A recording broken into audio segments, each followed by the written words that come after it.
I'm here to tell you that I have experienced an intervention in my life by the divine, and that God's desire is for every sentient being in the cosmos to self-realize. And it's God's greatest desire for all of life. But would God talk to an average person? Can we all have such conversations? And if we can all have such conversations, what would it take? Pain and suffering offers us an opportunity to do what we came to the physical world to do, to express and fulfill who we really are. I believe that we are all invited to continue the journey of the soul, lifetime to lifetime to lifetime. The purpose of life is to evolve, to become grander and grander expressions of who we really are. Divinity itself. I could, of course, be wrong about all of this, but I don't think so.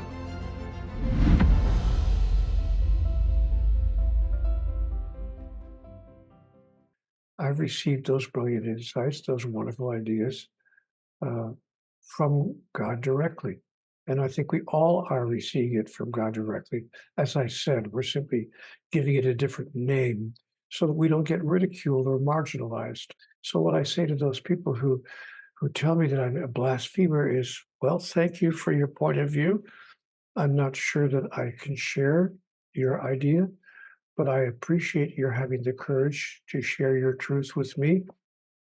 And as long as we can disagree agreeably and not, be verbally or physically violent with each other, we will always get along well.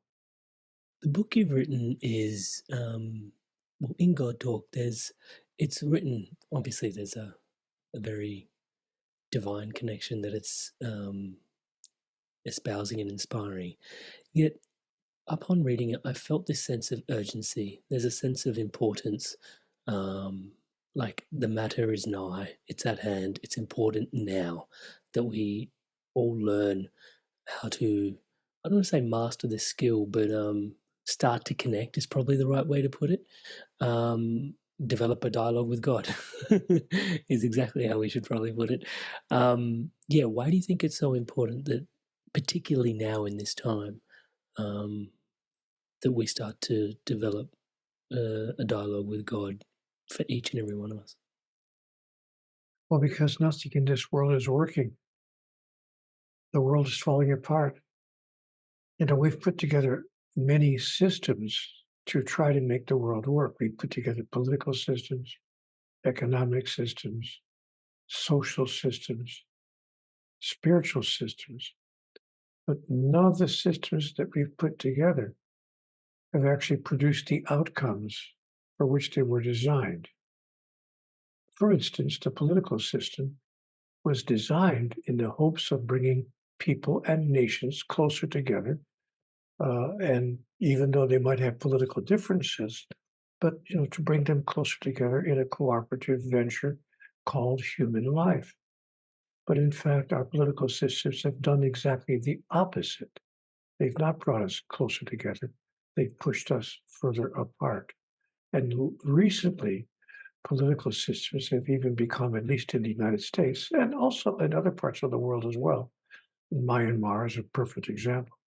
Political systems have become, in some cases, verbally violent and abusive and insulting, and in other cases, actually physically violent.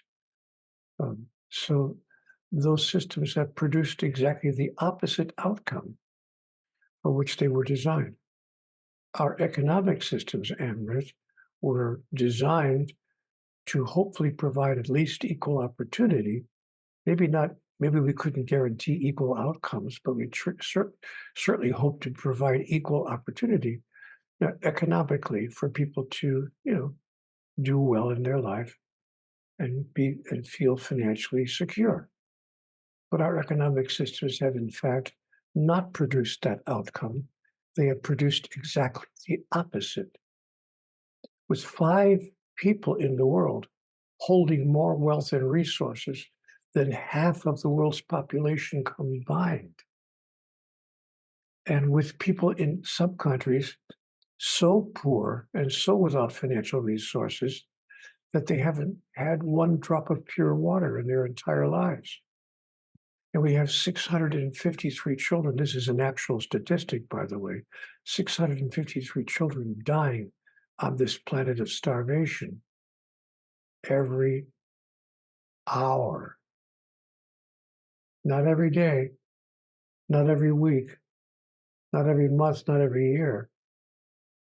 Every hour.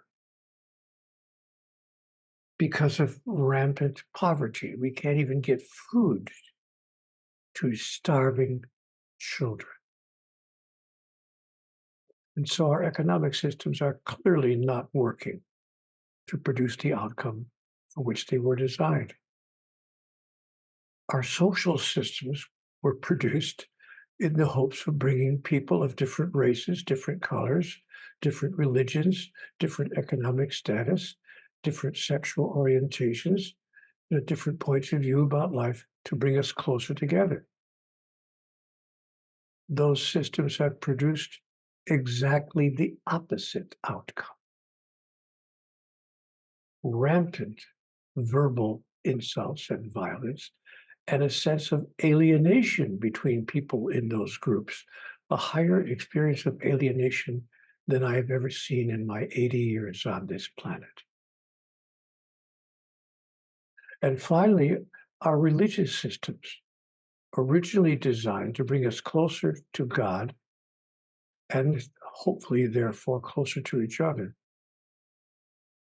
have produced exactly the opposite outcome. More wars have been created and produced on this planet in the name of God than for any other single reason.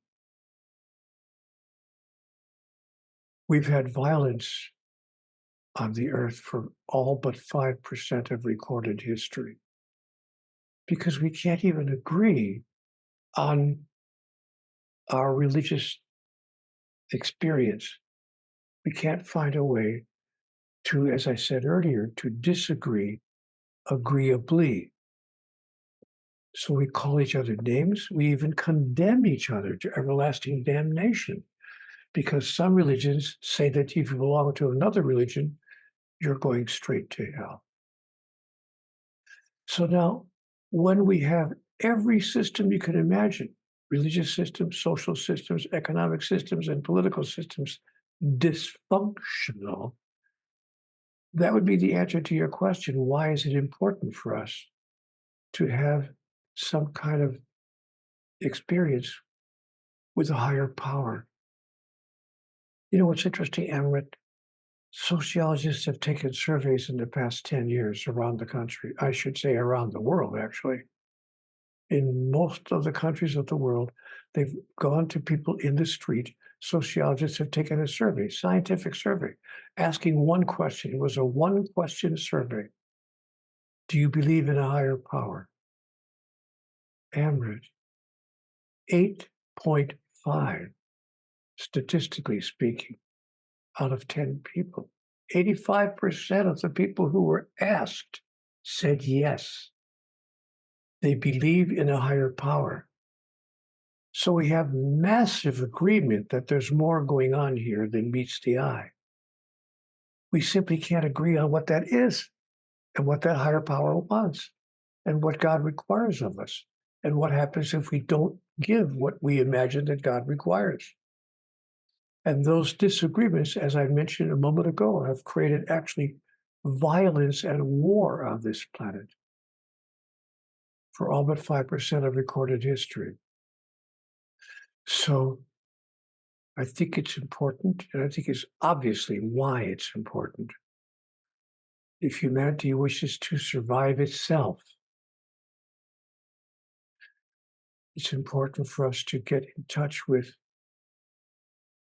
our natural connection to a higher power and to see what we can be invited to remember about the purpose of life, about who we are, about why we're really here on this planet, and what our opportunities are that lie ahead, should we choose to engage in the evolutionary process in a conscious rather than an unconscious way. That would be my long-winded answer to your one-sentence question. If you are loving this conversation, please don't forget to give the video a thumbs up and leave a comment below what you're taking away from the episode. And as always, please do take the time, hit the button, subscribe down below. It really helps what we're doing here grow the channel and grow basically awareness and consciousness and promoting positivity and solid awareness around the world. So please do take a moment to subscribe. It really helps everything we're trying to do here. Back to today's episode. Thank you in advance. And one of the connotations, that there was many threads in there, but one of the connotations was this sort of intermediary effect that we've put between ourselves and higher power, whether it's through religion, whether it's even through politics, whether even through social structures. We've sort of, the way I would articulate it is, given up our sovereignty in some ways and sort of handed over power to these intermediary structures to try and support us, to help us organize, control, however things are being orchestrated. And what I'm hearing is the time is nigh that we can identify that these structures are not serving the way that they were designed to serve, let's put it that way, to put it succinctly. And then therefore there's a coming back home to the individual finding their own empowerment, and in that empowerment connecting directly to a higher power. Is that safe to say? Yes, but not only individuals finding their own empowerment, individuals finding that the source of their empowerment is the fact that they're not separate from any other individuals. That individuality and separation are not the same thing. We are all individuals, but we are also all connected, irrevocably connected, profoundly connected, or as Conversations with God put it in a single sentence, Neale, we are all one. All things are one thing. There is only one thing, and all things are part of the one thing there is. So our individual empowerment is hopefully bringing us to a place of individual clarity, that individualism does not mean separation, that we are individual, even as the fingers of my hand are individual, each looking differently and having different functions entirely. But while they're individual, they're not separate from each other. So I want to offer you as a metaphor that we are all fingers on the hands of God. The individual experience can be so fraught sometimes, not all the times, definitely not all the times, but sometimes with such deep pain and suffering. And it does beg the question if we are all one and interconnected. Not if we are, but because we are. As we are interconnected as one. The role and purpose of pain and suffering and the experience of one's life. Can you speak to that? I don't think that it has a purpose in the sense that we often use the word, but there's a way that we can function in the presence of pain and suffering. Pain and suffering offers us an opportunity to do what we came to the physical world to do in a powerful and extraordinary way. Pain and suffering provides us with an opportunity to announce and declare, to express and fulfill, to demonstrate and to experience who we really are. That we are each, in fact, demonstrations, individuations of divinity. And once we embrace our true identity as individuations of divinity, we then see that which is painful and sad as really an invitation from life to life itself, providing us with an opportunity to experience who we really are in the space of those kinds of unwelcome experiences. When we use those experiences in that way, we wind up actually blessing them and even the people who provide them. I found it really remarkable when I started studying the word blessing, and the etymology of the word is from a French word, I think, which is blessure, which actually means to blemish, which actually means wounded. And it's quite profound to recognize that blessings, also have that original connotation of the wound in there as well. And I think I don't think that it means a blemish in any way. I think that it's simply, it might have been the derivation of the word. It might be where the word began. But many words that began in one way came to mean something entirely different. So I think it would be inaccurate for us to come to the conclusion that because that may be the derivation of the word, maybe the word blessing came from the French word for blemish. That doesn't mean that that's what the word blessing was intended to connote or to communicate to human beings, but in fact, just the opposite. A blessing is not a blemish. It's a blessing. It's just the opposite. Thank you. And this particular juncture where identifying the individual's suffering in the role of that, and then we're talking about the collective structures that are breaking down in the role of that, and then we've espoused that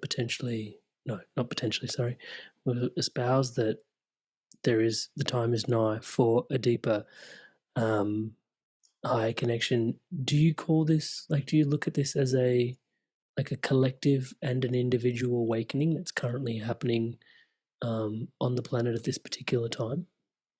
Yes.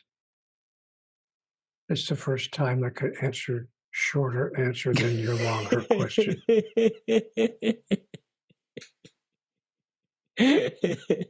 Perfect.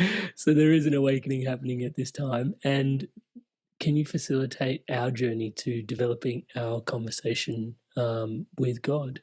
So I know there's a bit more than just a bit, but there's a formula that you've put together in God Talk for us to be able to build a relationship with talking with God. Because for some of us, like myself included, Touchwood, prayer is a common sort of, like I'm connecting out and I'm talking to God, or maybe I'm connecting in and talking with God, however we want to look at it. And yet prayer's not quite it. Touchwood, can you expand and explain further? Well, prayer is not quite it because prayer is one way.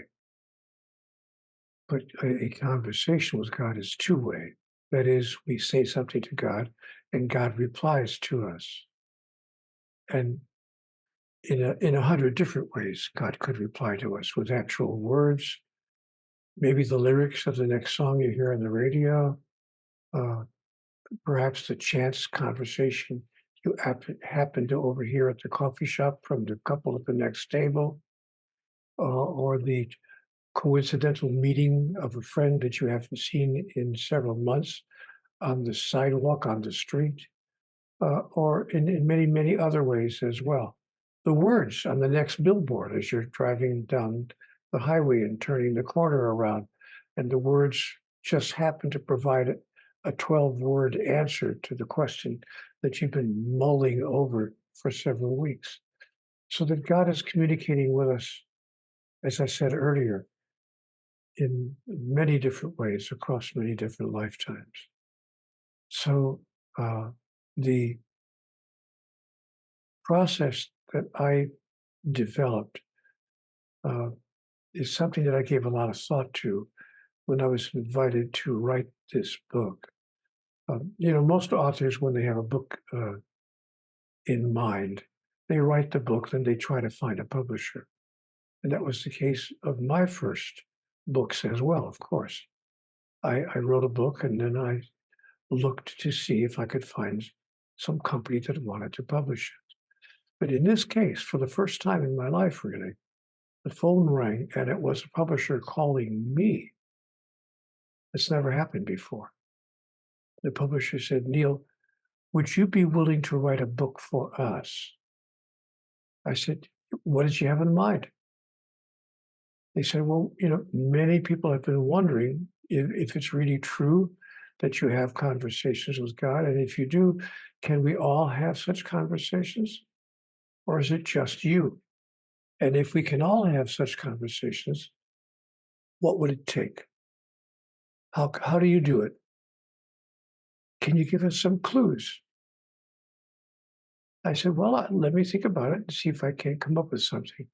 And I came up with, as I looked at my own experience, what turned out to be kind of like a 6-step process of how we could have our own conversation with God. But I can't tell you those 6 steps until you ask me to, because I never go on and on and on and on, because I have to have answers that are shorter than your questions. Yeah, that is. Well, luckily, I'm not very good at asking concise questions. Good. Go on and on and on and on. And if I had it my way, honestly, we would just go on and on. This podcast would go on and on and on. I love your sharings. And one of the things that was present for me as you were sharing, the ways God speaks to us, I remember from conversations with God, for me personally, there was such a profound shift in awareness that, words was one of, it's probably not articulated this way, but my takeaway was words is like one of the, I don't say least preferred, but it's down the line from God's most accessible way to dialogue with you. Like emotions is so much higher on his, and energy is so much higher on his preferential list for like having that dialogue with you. Words are kind of like tertiary, whereas like emotion might be primary or secondary to like feel into the emotions. Well, I was told, in fact, Mm. precisely in conversations with God, Mm. "Neale, words are the least reliable form of communication Yeah. because they can be misunderstood and Especially often through the are." ages. Sorry to Yes, interrupt. precisely. Not just through the ages, but in different cultures, different languages, different age groups, for many, many reasons. Words can be misunderstood, but feelings are the language of the soul, and feelings are not misunderstood. You and I can have a difficult time explaining something to each other, but when we both feel love or anger, negative or positive emotions, we will know it, and we don't have to have anybody explain it to us, explain what we're feeling. So I've tried to use the tool of language to create a 6-step formula that could allow people to perhaps move closer to the possibility of having their own two-way interaction with the divine. But I can't tell you about that formula unless you ask me. I'm going to ask you. So please take your time and explore the formula to speak with God. Unveil it for us, please. Touch wood. Here we go. Funny you should ask me that question. I'm so surprised by your inquiry. But let me tell you the 6-step process. The first step of the 6 steps is what I call possibility. We must agree that it's possible. That means, first of all, we have to agree that there even is a God, that there even is a higher power. And second part of that first step, that not only is there a God, but that God, in fact, talks to human beings. That takes us to step number 2, which I call worthiness. You know, what's interesting, Amrit, is that most people who believe in God agree that God does talk to human beings. We all say, you know, there's a whole culture built around the fact that God supposedly talked to a man named Moses, who came down from the mountaintop and shared with his people what God said to him. There's a whole culture built around the idea that God talked directly to a person named Jesus, and that Jesus has shared what he understood God to be saying through him to everyone who walked with him through his life. There's a whole culture built around the idea that the divine has revealed itself through a man named Muhammad. And Muhammad then wound up sharing what he understood with others around him who wrote it down in books. And that book has been read, called it one of our holy scriptures. And this list could go on, by the way, not just men, but women as well. So we seem to have an agreement that yes, God does talk directly to human beings. But as you mentioned earlier, unless we're one of those special sacred people, maybe even in today's culture, God might talk to the Pope, perhaps, or the chief ulama, or the head rabbi, or a priest, or somebody with some kind of credential, if you please. But would God talk to an average person? The answer is we have to accept that we are worthy for God to talk even to us. That's why I said the second step is worthiness. Because if you don't think that you're worthy for God to speak to you, then of course you can't have a conversation with God. But if God would not speak to those who do not think they are worthy, then to whom would God speak? Of course, God would speak perhaps most loudly to those who need emotional, spiritual, and physical healing. All right, guys, just a quick sec. So your conversation with God, have you had conversations with God? Are you opening up to the concept of conversations with God? What's your awareness around your personal conversations with God? I'd love to hear from you in the show notes below. Leave me a comment. That's me writing back to you. Back to the episode. So when we decide that we are worthy, we've taken the second major step. Then we move to step 3 in the process, which is willingness. We have to be willing to receive communication directly from God. And that's not a small step, because as you mentioned yourself earlier, Amrit, there's such a cultural bias against the idea. People, if we tell people, yeah, God talked to me this morning, most people will say, what are you, out of your mind? Yeah, What's the matter with you? The craziness factor was one of the questions I was going to ask you about today. Like, how do you know you're not or you are crazy when you're getting a response? Yeah. It's not only people who might think that we're crazy, but actually religions. By the way, there are 4,223 religions now being practiced on the planet, in case you didn't know. And I didn't make that number up. You can Google it. Just ask the Google search engine how many religions are currently being practiced on the earth. 4,223 as of this day. Now, many of those religions tell us that if we dare to suggest that God is talking to me, much less through me, I am in fact a blasphemer. I am in fact an apostate. I'm committing heresy. And Amrit, in some cultures, that can be punishable by death. That's called an ecclesiastical sin. That's punishable in some cultures by death. So we have to be willing to stand up against the cultural bias of humanity and to say, I know you're going to call it crazy.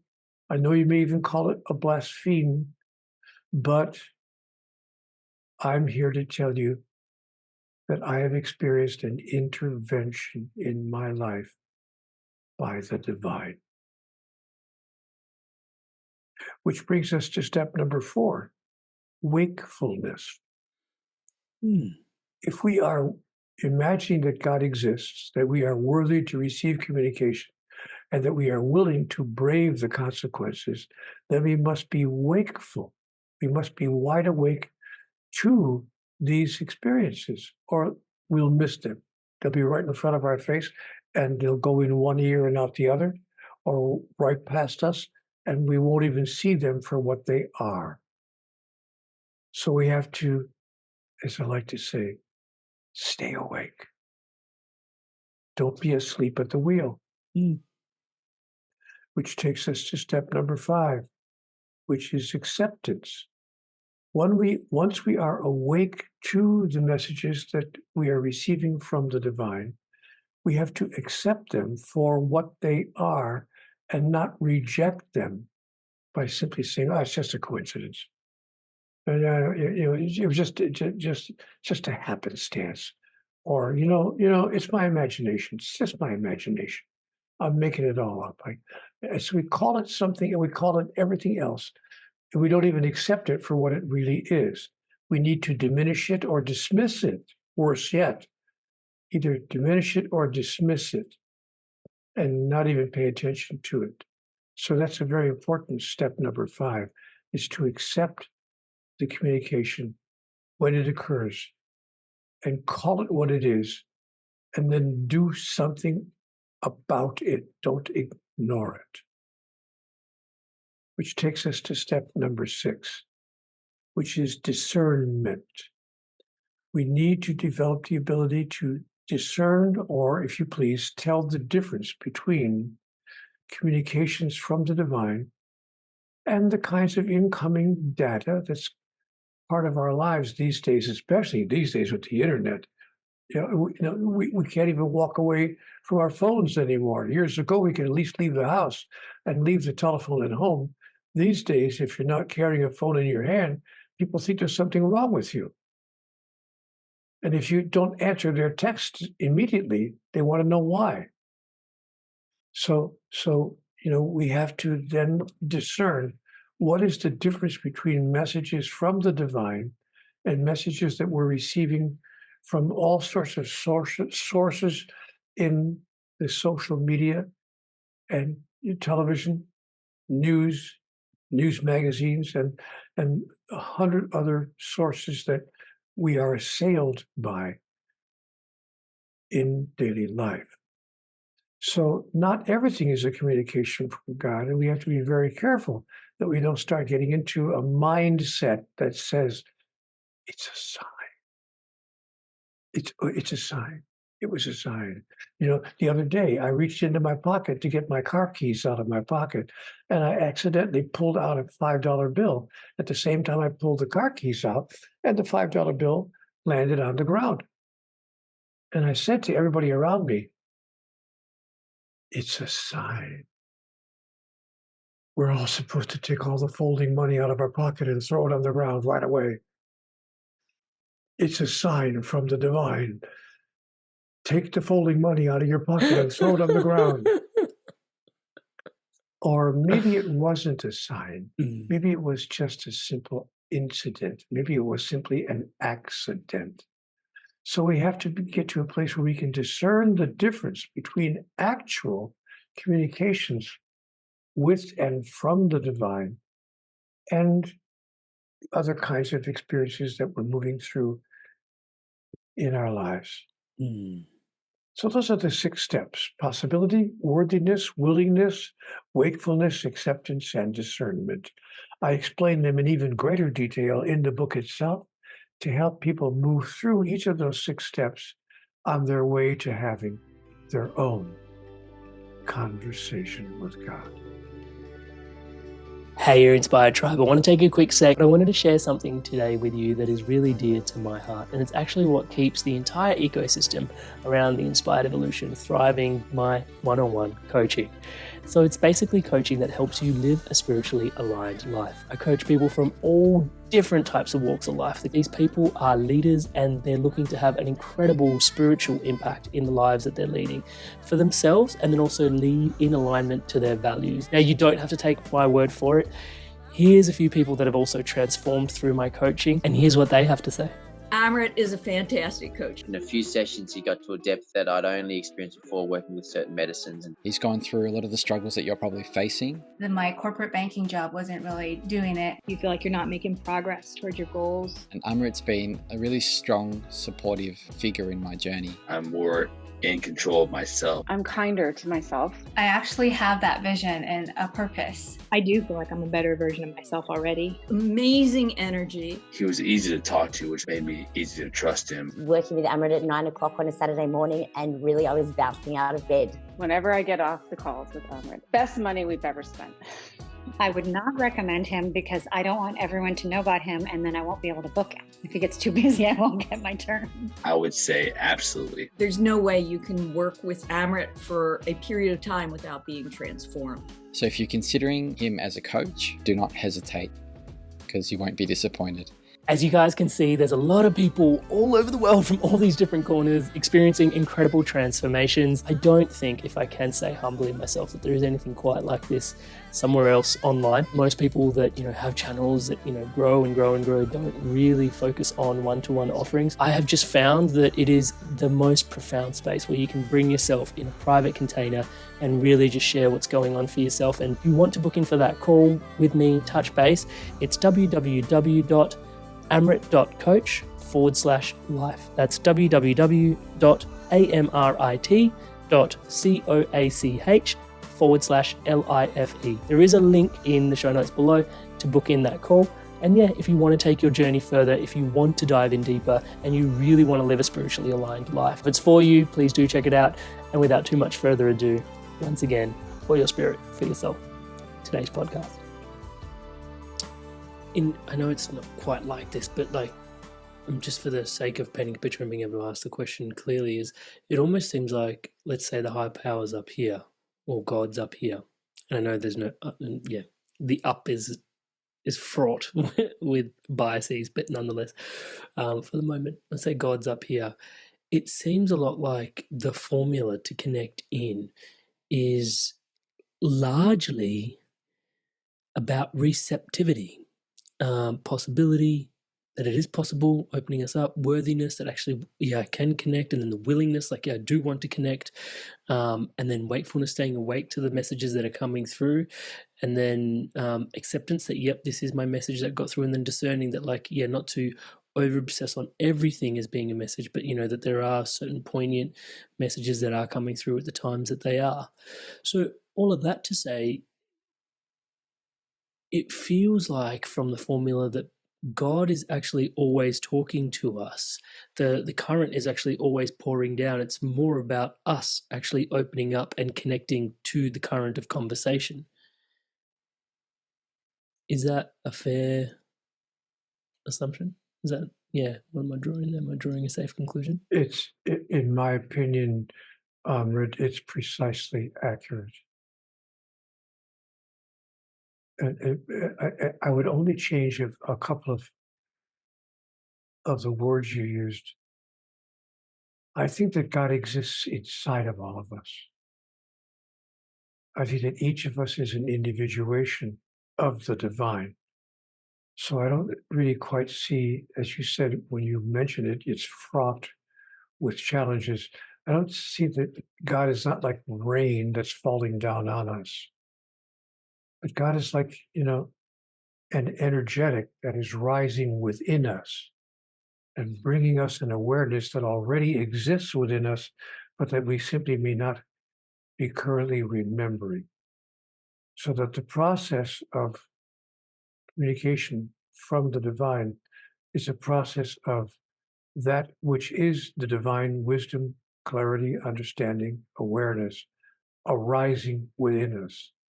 That's why it's called consciousness raising. In some cultures, it's called consciousness raising. It's not called consciousness downloading. It's called consciousness raising from within us.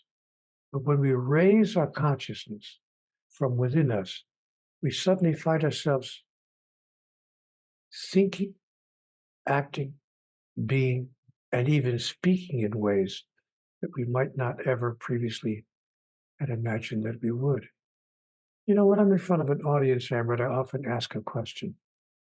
I say to the audience, raise your hand if you've ever had the experience of someone coming to you really needing some advice.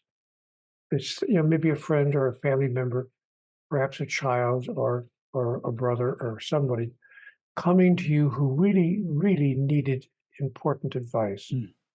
And you've had the experience of not really knowing exactly what you were going to say at the outset, but then even surprising yourself with what you've had to offer to that other person in that moment. How many of you have ever had that experience of giving some of the best advice you ever heard from yourself to another, out of the blue, as it were? And Amrit, 95% of the hands in the audience go up. That is, all but 5% of the people in the audience have said they've had that experience. I say, so I see that you already know what is true in many ways about life, and you know it well enough to give advice to other people, but you simply don't know that you know all the time. Amrit, there are those who know, but don't know that they know. They're like children. Encourage them. Then there are those who know, but they think they don't know. They need help in motivating them to accept their own inner wisdom. Then there are those who don't know, but think that they know. They are dangerous. Avoid them. Then there are those who know, but have forgotten that they know. Remind them. And then there are those who know and who know that they know. These are the cognoscenti, those who know. But do not follow them, because if they know that they know, they would not have you follow them, but lead you to the wisdom inside of yourself.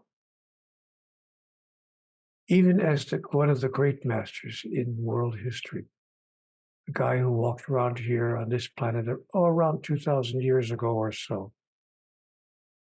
And he had people who saw the level of mastery at which he was functioning, and they followed him around. They were called his followers.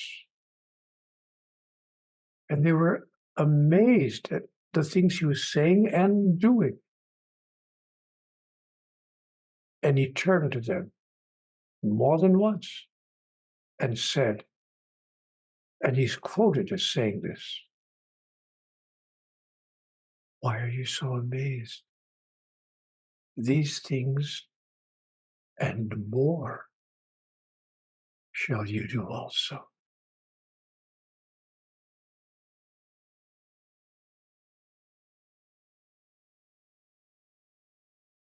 I could, of course, be wrong about all of this. don't think so. Profound.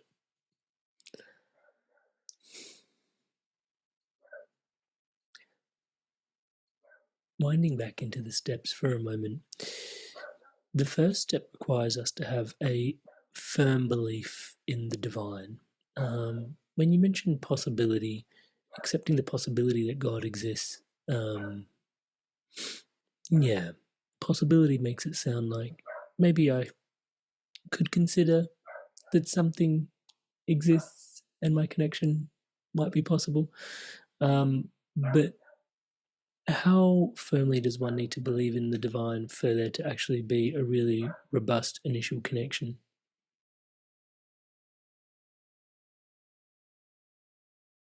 I think it must be a firm belief, or the connection would be written off as imagination. So you don't have to have a firm belief to have the connection, but you do have to have a firm belief to call the connection exactly what it is. Otherwise, you may write it off and say, "Yeah, it's just my imagination. I'm making it all up." And people have done that. I speak from experience, because when I first began having this encounter, I thought I was making it all up.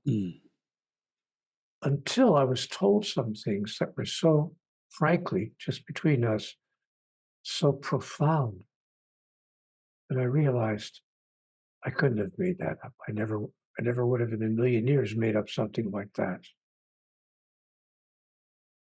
So as the messages became more and more profound, I became more and more clear. Oh, I'm not making this up. This is not my imagination. This is actually happening. The second point about worthiness is actually quite an entire body of work unto itself, because sometimes many of us struggle with worthiness, especially when we start unpacking ourselves in a therapeutic sense and digging deeper into childhood work and all our healing. And just there can be so many blockages in that space towards, well, I'm worthy for God to. Because I think as we're having this conversation, for most people, it'll be like, oh yeah, worthiness, like it's an important step. And oh yeah, I think I would consider myself worthy. But I found, I've done an amount of work, touch wood, on self-worth, and going through the experience of trying to connect, I remember going, oh, but surely, like, I'm just humble old me. Like, God's probably a bit too busy to talk to me, and I saw that thought pattern emerge, and I was like, oh, the worthiness thing is a total thing. Like, it's there's a whole body of work in there in terms of finding ourselves actually worthy at step 2. When we realize that God is not talking to me, but that God is within me, that each of us is an individuation of the divine, then we don't have to think in terms of, am I worthy enough to be spoken to by God?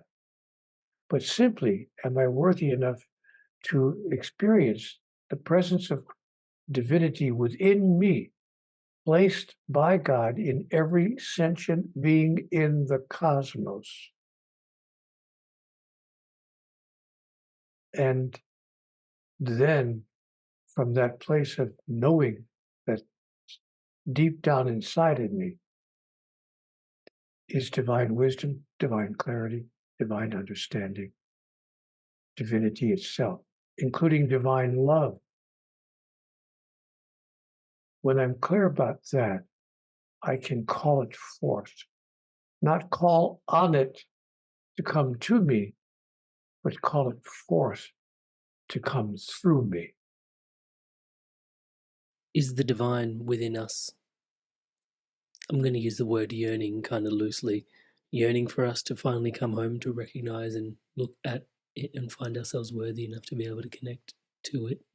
I think it's God's desire. I don't think that God yearns in the sense that we use the word, because there is nothing that God wants or needs in order to be happy.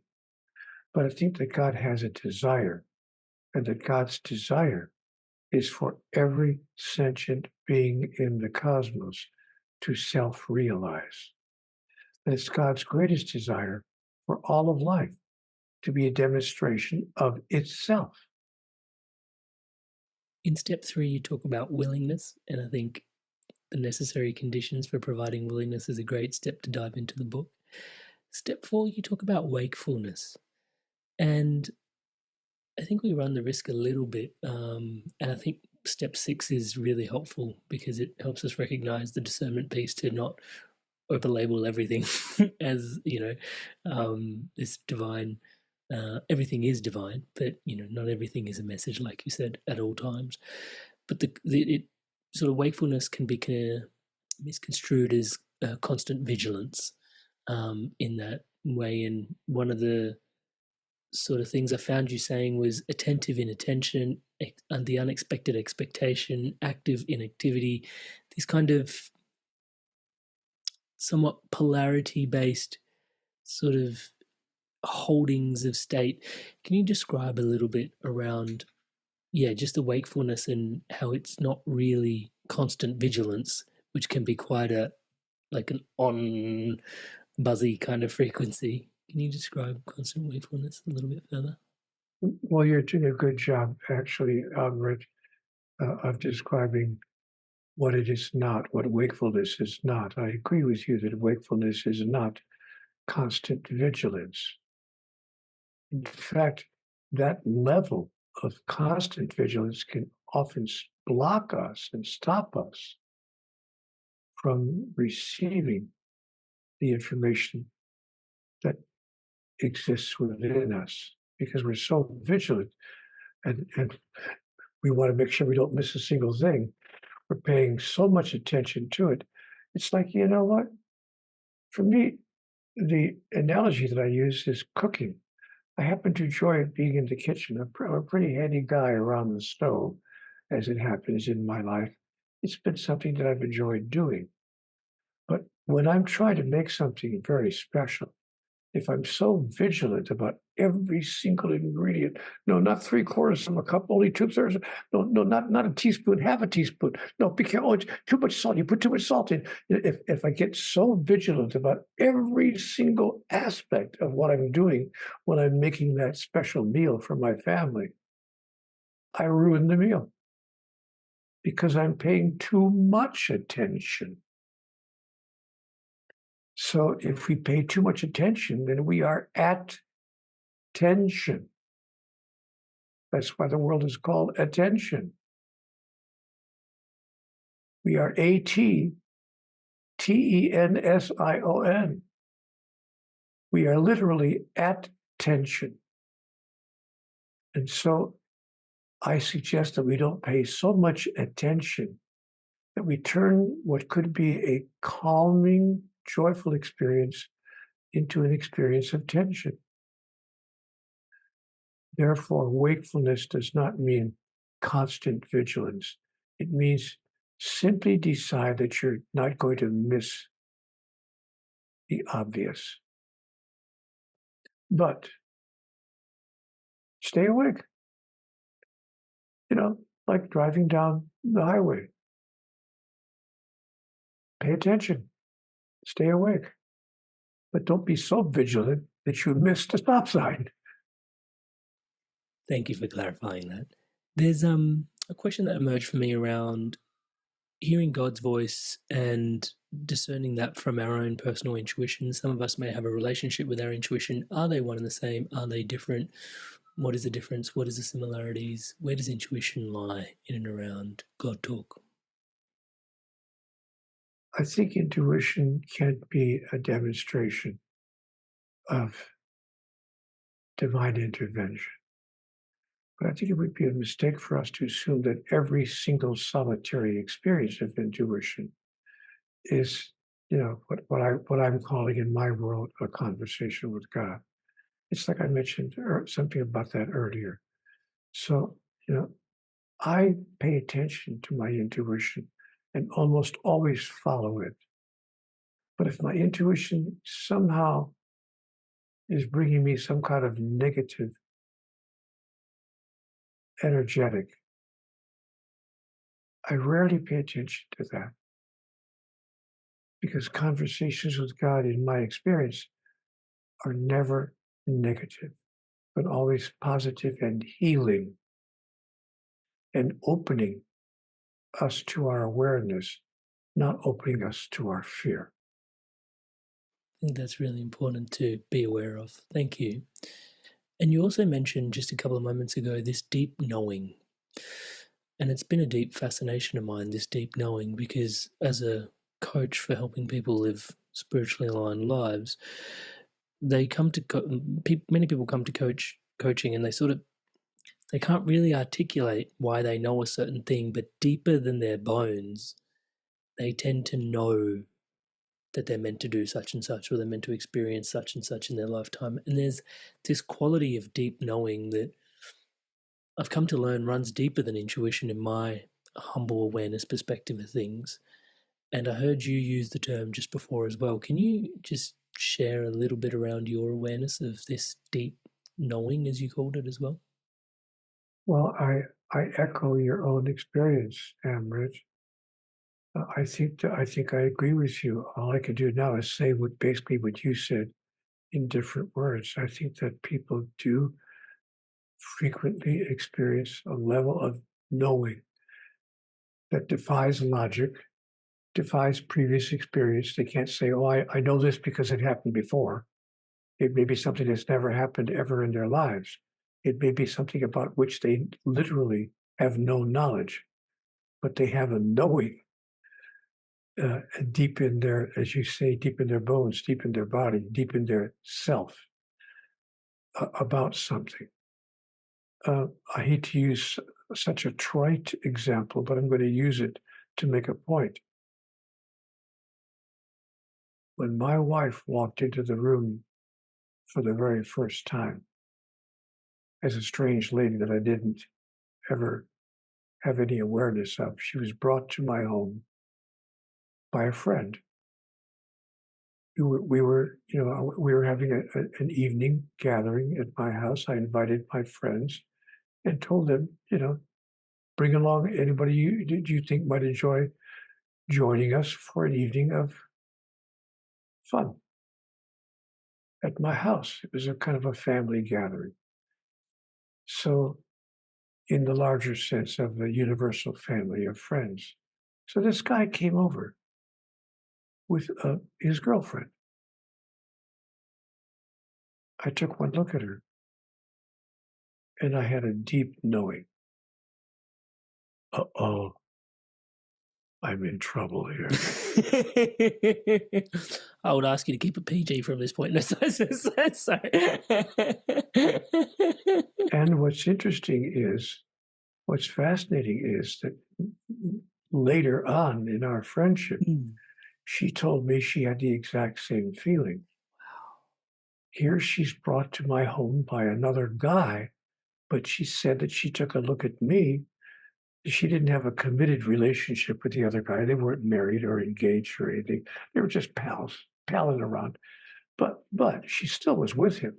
And she felt a little bit strange that she's becoming with him, and suddenly felt upon first sight that she knew we were supposed to be together. And we discussed it later. We talked about how that happened, how we both felt that way. Neither one of us, of course, said anything to the other. We didn't jump out of our chair and say, oh my God. But we both felt it strongly, and we followed that energetic and found our way to each other without hurting anybody else in the process. We simply found our way to each other. And after knowing each other for a week, we were together, as friends, really, I would say close, intimate friends. We had become intimate, but we only knew each other for a week. And we were off to a play. We were going to see a play. I invited her to see a show that I thought she might enjoy seeing. And so we were driving there. We had dinner. We were going to go to dinner and a show. In the car on the way to the theater, she just turned to me from the passenger seat and said, I think we should be married. She proposed to you. And I looked at her and I said, you don't want to say that to me twice.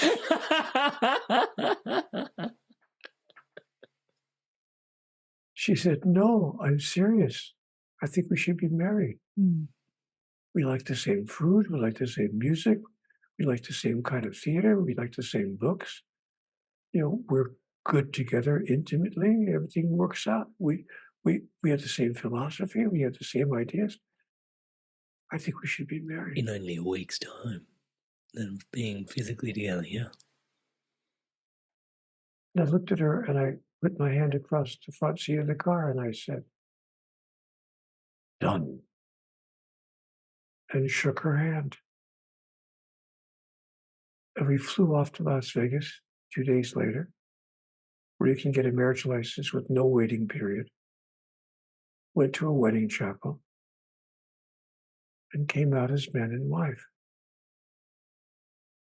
That was 16 years ago. And I was not a young man. I was 63 years old. I remember my age specifically because I used to sing to her the Beatles song, Will You Love Me When I'm 64? She so unequivocally said yes, by the way, for those tuning in. So there's such a thing as a deep knowing. And when I have that kind of a deep knowing, I have that same deep knowing, by the way, about God. I believe, A, that God exists, B, that God talks to all of us all the time, from within each of us by causing us to get in touch with our own deepest wisdom, the wisdom within. And I have a deep knowing that when I leave this particular incarnation, I will return to God. And I'll return to my heavenly home, to all of our heavenly home. And I'm only hoping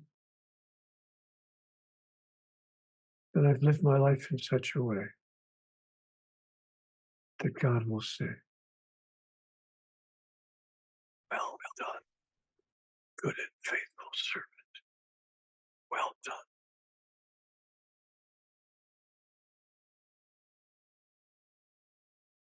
There is no such place as hell.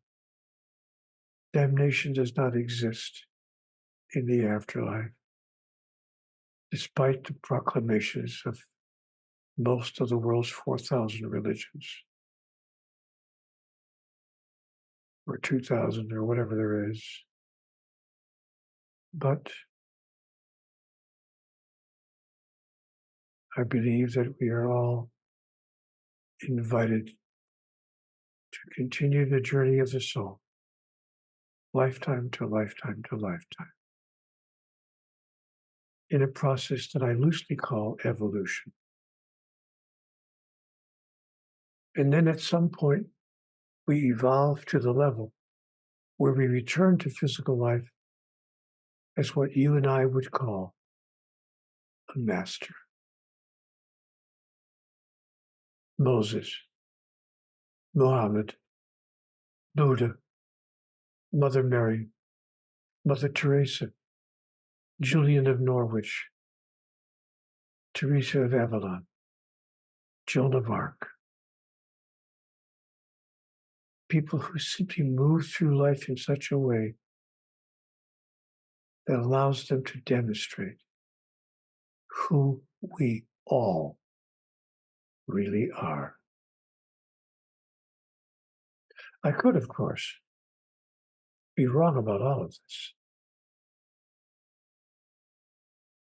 but I don't think so. Well, it's deeper than you. I have a deep knowing. Yeah, I was going to say it's deeper than you're thinking, isn't it? Sorry. Yeah, please. Can I ask, before we wrap things up, The deep knowing, is it too much to say that is probably some of the most intimate expressions of God talking to us? All expressions of God are intimate. There are no degrees of intimacy any more than there are degrees of uniqueness. Nothing is either unique or it's not. I know people often say, well, it's really very unique. I say, well, wait a minute. There are no degrees of uniqueness. It's either unique or it isn't. There are no degrees of intimacy in terms of God's communications through us, from within us. So I would not use that terminology in terms of quantifying the degree of intimacy. I would say that all communications from God arises from my soul saying, into me see.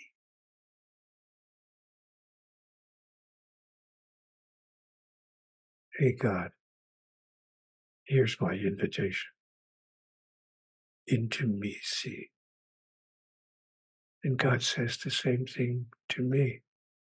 Neale, into me see.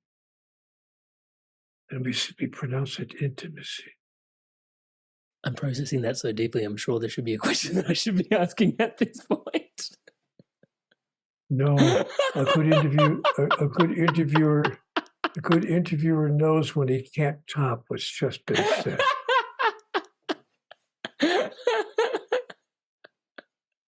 You know, I did talk radio for years in my life. Oh, really? Did you know that? No, I had no idea. Oh, God, yeah. I had a nationally syndicated talk radio program. You did? In the United States. Yes, I did. How long ago was this? Sorry, I'm just, sorry. Well, I started my whole career in broadcasting when I was 19. So I spent 27 years in the broadcasting business as an on-air talent. Wow. And the last, 5 or 6 years of those years, I was an on-air talk show host, radio talk show host. And that was, I would say, 35, 40 years ago, just before my Conversations with God experience. That is, I'm so glad I know that at the end of the episode and not at the beginning, because that would have just added a little bit of pressure, wouldn't it? But one thing I learned as an interviewer is when the guest says something you can't top, just shut the hell up. Or, thank you for that sage advice. I might have made a fool of myself by saying, I got nothing to say.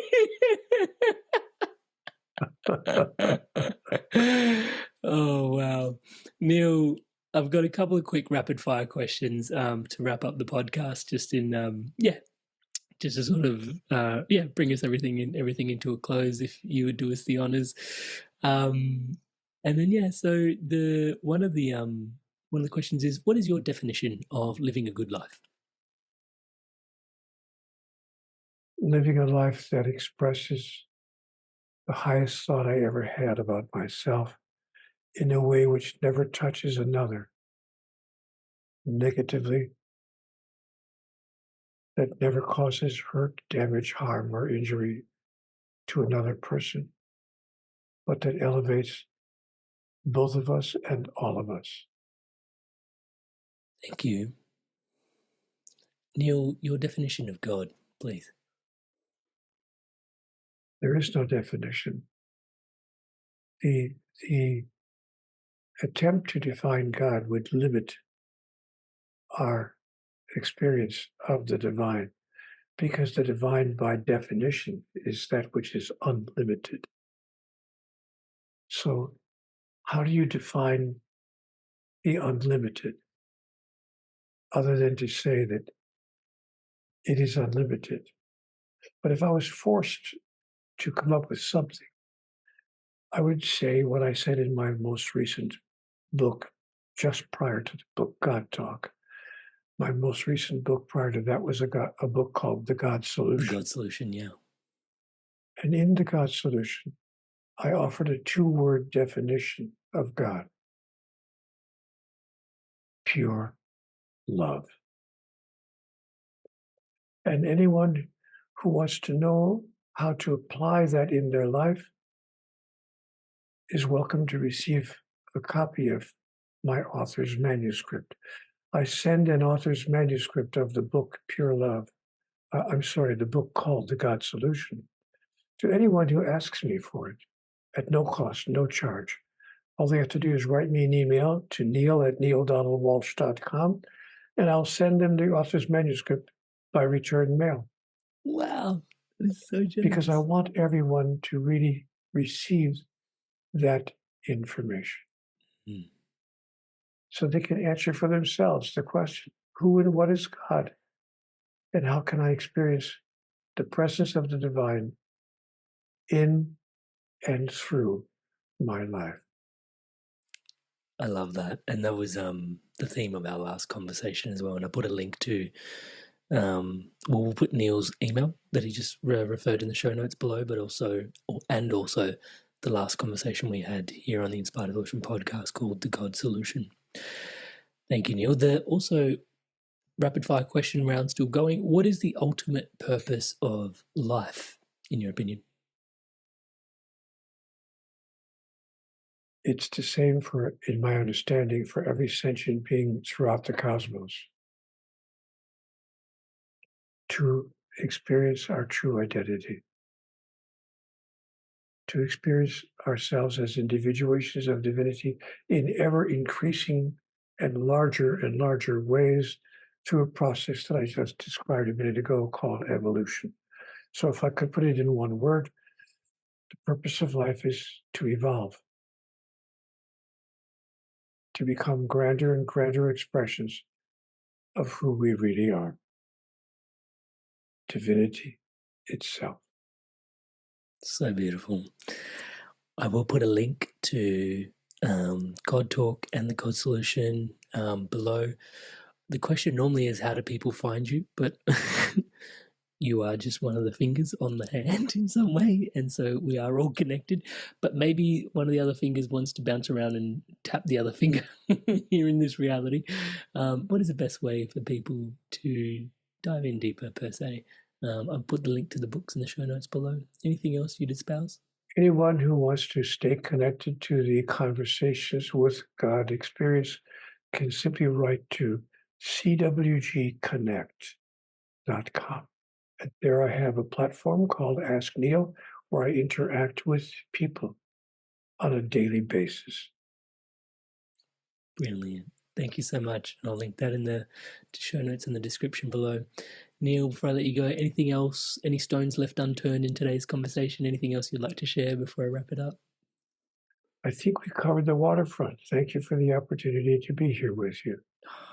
Neale, thank you so much. It has been such a pleasure. As always, you have been so generous with your wisdom, your time, your energy. And yeah, every time I leave these conversations, I leave purely inspired, ready to, just really tap into just the wellspring of source of energy that is Creator, God, however we want to label that, and just really reigniting that deep connection that is ever present, and just in like asking for me to connect back into it. So I just, in many ways, for me, you are a sage. So thank you so much for the work that you're doing, and our conversation stands on all the work that you've continued to do throughout the decades and decades and decades of work that you've committed to all of this. I didn't know you were a radio host, but everything after Conversations with God, especially, but also all of the broadcasting as well. Neale, thank you so much for sharing yourself so abundantly here with us today. I really appreciate you. Thank you. Thank you for those kind words, Amrit. It was lovely to be here with you. Blessed be. You! Woo! Guys, you made it all the way through to the end of another Inspired Evolution podcast. So on screen right now is your opportunity to go deeper into the God solution. So Neale referenced this quite a few times. Obviously, if you've made it this far, you've loved this conversation. So don't forget to, boom, hit the like button and leave a comment below what you're taking away from today's episode. I'd love to hear from you again. And obviously, please, if you can, hit subscribe. It helps so much with everything we're trying to do around here. So please do hit subscribe. And on screen are another couple of videos as well as the God solution for you to continue your journey to stay inspired, keep evolving. I'm looking forward to seeing you in the next one. Go on, click one. See you there.